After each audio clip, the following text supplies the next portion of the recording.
ریڑھی پر پھل بیچنے والی عورت کے 7 ماہ کے بچے کو اغوا کر لیا گیا۔ السلام علیکم، میں ہوں آپ کے ساتھ عدنان، اور یہ واقعہ جو آپ کو سنانے جا رہا ہوں یہ پاکستان کے دل اسلام آباد کے اندر ہوا۔ دل سے مراد دارالخلافہ پاکستان، جہاں پر سیکیورٹی انتہائی سخت انتظامات ہوتے ہیں۔ وہاں پر ایک عورت ریڑھی لگاتی ہے، غربت سے تنگ آ کر اس کا شوہر جو ہے وہ محنت مزدوری کرتا ہے، گھر کے خرچ نہیں چلتے تو وہ اپنی بیگم کو ایک ریڑھی لگا کر دیتا ہے تاکہ وہ اب کچھ پھل بیچے، اور پھل بیچ کر جو اس سے پروفٹ ہو اس سے ان کے گھر کا گزر بسر اچھے سے ہو سکے۔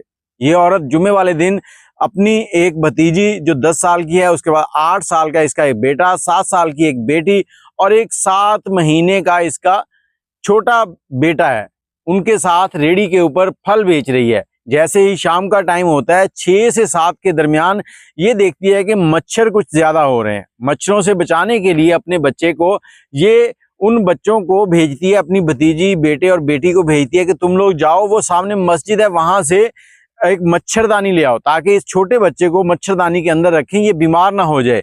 یہ نہ ہو کہ ہم یہاں پر پھل بیچتے رہیں اور یہ بیمار ہو جائے، پھر ہمیں چھٹیاں کرنی پڑ جائیں۔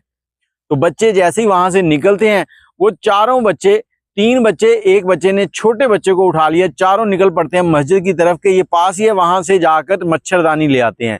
یہ عورت خود اس لیے نہیں جاتی کہ ریڑھی کو خالی چھوڑے گی تو یہاں پر کوئی اس کے پھل نہ لے جائے، کیونکہ پاکستان ہے، یہاں چوری کرنے والے تو عام ملتے ہیں، لیکن پھل کی چوری بچاتے بچاتے بیچاری کا بیٹا چوری ہو گیا۔ کیا ہوا، جیسے ہی بچے وہاں سے مچھردانی لے کر واپس نکلنے لگے تو ایک XLI ماڈل کار جو ہے وہ نکلی ہے، اور اس میں سے 5 افراد باہر نکلے ہیں۔ 5 نے ان بچوں کے ساتھ بدتمیزی کی، زد و کوب کیا اور ان کو ڈانٹا، اور ان سے ان کا چھوٹا بھائی جو تھا وہ چھین کر گاڑی میں سوار ہوئے۔ جب تک عورت نے دیکھا کہ وہاں پر شور شرابہ ہو رہا ہے، بچے رو رہے ہیں، یہ بھاگ کر پہنچی تو وہ گاڑی وہاں سے نکل کر جا چکی تھی، اور ان بچوں میں سے کسی نے بھی اس گاڑی کا نمبر نوٹ نہیں کیا۔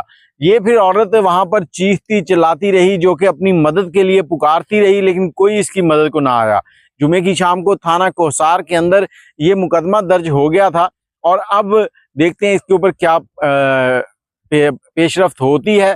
لیکن ایک لمحہ فکریہ ہے کہ ہمارے دارالخلافہ اسلام آباد وہاں پر بھی اس طرح کی وارداتیں ہو رہی ہیں، اور دن دہاڑے شام 6-7 بجے کے درمیان سورج ابھی سامنے ہوتا ہے، روشنی ہوتی ہے، اندھیرا نہیں ہوتا، اور ایک بچہ، اور اس عورت کا کہنا ہے کہ ہماری کسی کے ساتھ دشمنی نہیں ہے، میرا شوہر جو ہے وہ مزدوری کرتا ہے اور میں بھی اس کے ساتھ ہاتھ بٹاتی ہوں، میں بھی مزدوری کرتی ہوں۔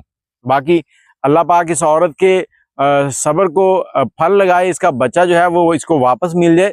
لیکن ہم لوگ کیا اس ملک کے اندر محفوظ ہیں؟ اپنی رائے کمنٹ میں ضرور دیجیے گا۔ اللہ حافظ۔